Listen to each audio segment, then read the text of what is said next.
Okay, guys, thank you for joining me. We are going to jump into our block one, lesson two. So to me, this is where it starts getting really fun with the dog when you start working on odor discrimination. So now you've moved past kind of the baby stage where you're just trying to imprint your odor and get some nice reinforcement on your odor. Now you're starting to see, okay, did that work? Come in? Does the dog understand that, hey, this is the relevant thing to you? And a lot of times when we start teaching odor discrimination, it takes the dog a little while to kind of fully figure out, oh, okay, it's about this odor. It's specifically the one that smells like this. Because a lot of times, even though, we're doing all of this work in our imprinting where we're reinforcing the dog for, kind of targeting the tin and all that stuff, there's a lot of other things kind of at play when we're doing that our dog's taking in as part of like, okay, when I see this, this is what I should do. And then when we start kind of taking that away by now introducing different like items that the dog has to be able to use in order to make that correct answer, it really changes things for the dogs. And they have to kind of relearn, oh, okay, it's about this. It's specifically this smell, as opposed to, oh, it was because it was the pipe, or it was because, you're sending me towards this particular box, or it's the tin or whatever. Once we start introducing multiple items, the dogs have to go, okay, wait, what is this actually about? And that's where we really start getting that odor discrimination, where the dog is starting to see, okay, it is specifically when I'm at this odor, that I'm going to get my reinforcement. So a lot of times I think when people start this stage of training, they get a little freaked out because maybe the dog doesn't figure it out right away. To me, at this point, having seen enough dogs, I kind of feel like it's normal to kind of go through that initial stage where, your first handful of sessions, you're not really seeing a ton of odor recognition. You're not seeing that the dog is specifically always selecting that correct one, that hot one.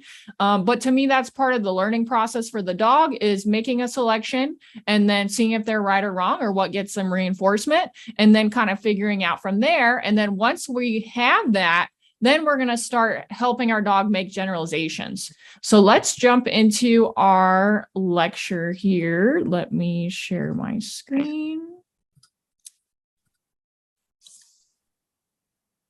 I don't think that was the right one. Oh, there we go. Okay, can you guys see that? Yes. Okay, good. Okay, so odor discrimination. So we're going to go over it tonight. I'm going to show you guys a handful of different videos, and you'll notice as you're watching the videos that every little session that I have is set up a little bit differently. And part of that is working that particular dog. And then another aspect of that is kind of where I'm at with that dog in the odor discrimination process. And then making sure that I'm continuously kind of changing that picture for them. So when we're working odor discrimination, we are going to start initially with, the same item. So say I'm going to start my dog working odor discrimination with pipes. So I'm going to work those pipes only until I start seeing the dog going, okay, it's the one with the smell. When I start seeing them pick that up, then I'm going to go, okay, good, we're doing good with that. I'm probably going to add some more options for the dog. So I might start with just 2 pipes. So there's a hot and a cold. That's it, right? So that even if the dog's guessing, they got a 50% shot. Once they start showing me their understanding that it's odor, I'm going to increase my variables. So instead of 2 pipes, I might have 4 pipes. And then when the dog's doing well with that, I'm going to start changing that context for them. So I don't want my dog, as I'm going through this step, to only feel like, oh, it's about when I find it in these pipes. We want to show the dog pretty early on within this process that it could be anywhere.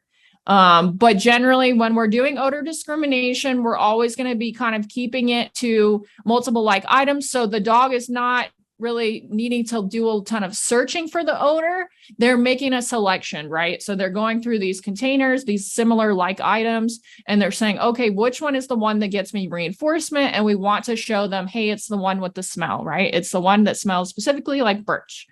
And as they understand that, we're going to start changing that context on them.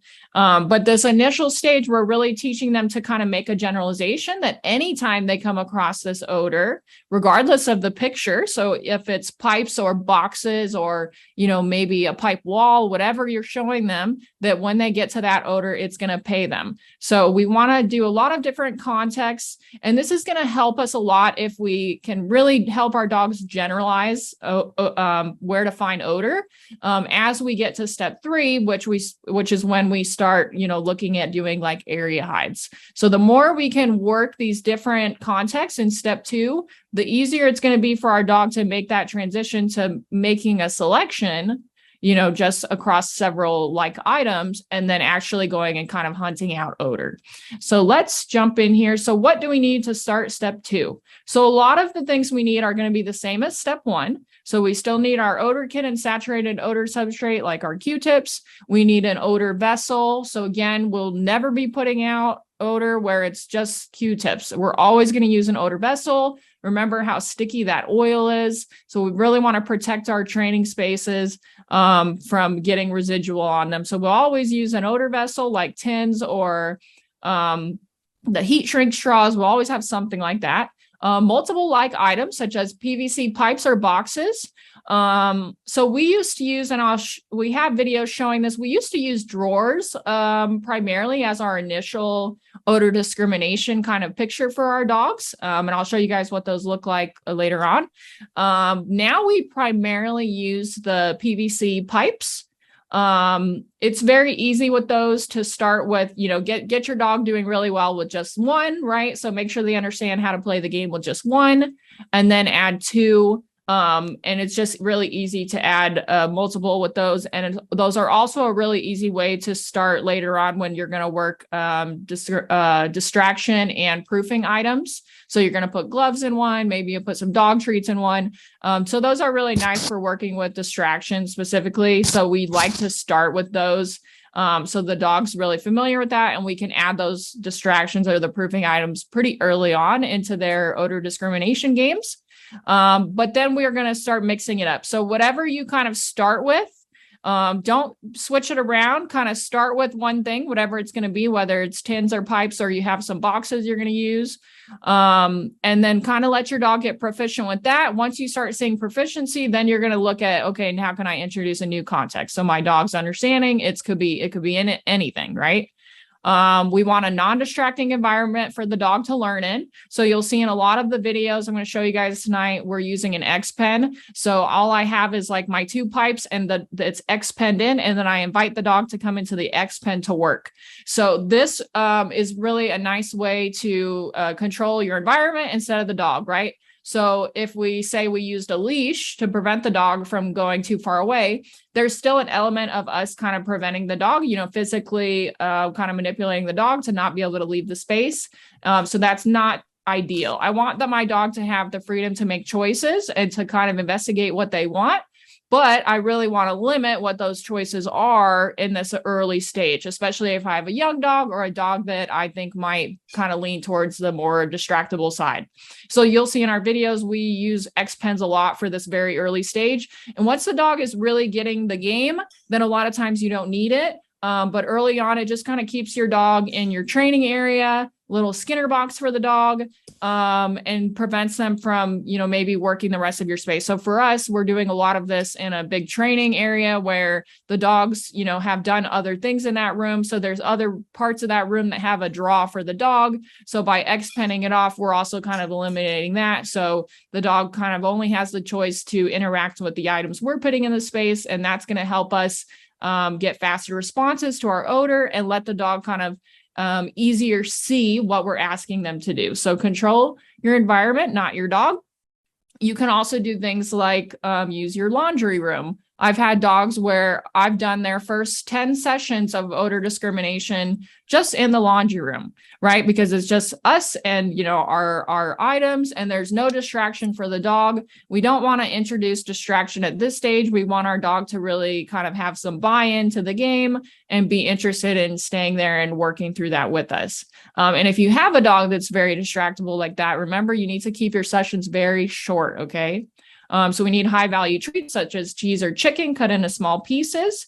And a good kind of little trick that you can do with your treats is, have maybe 10 or 12 little pieces cut up, and that's all you take into that session. So that way, once you run out of those 10 treats, that's it. There's no like, ooh, one more, right? We all want to do that, like, ooh, just one more rep. And then that rep kind of goes to crap, right?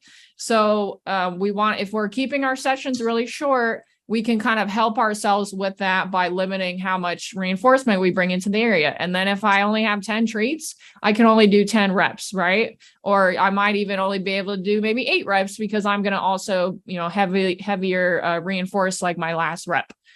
For us, we would usually have our treats, and then the last rep would be a toy, right? So we look at that as kind of our jackpot. Most of our dogs are a little more toy motivated. So we'll do their jackpot marker, which would be their verbal free, and then they would get their toy as the last rep of that session. So you want a hungry dog or a motivated dog. So if you are working on a food drive with your dog, make sure you do these sessions right before breakfast or, right before you're going to feed dinner, that kind of thing. So you're bringing the dog into it already with a higher level of motivation than they would maybe have. And then you need your clicker or an established verbal marker for this. Before we jump into our video, which is going to go over some different tools you guys can use kind of at this stage, do you guys have any general questions?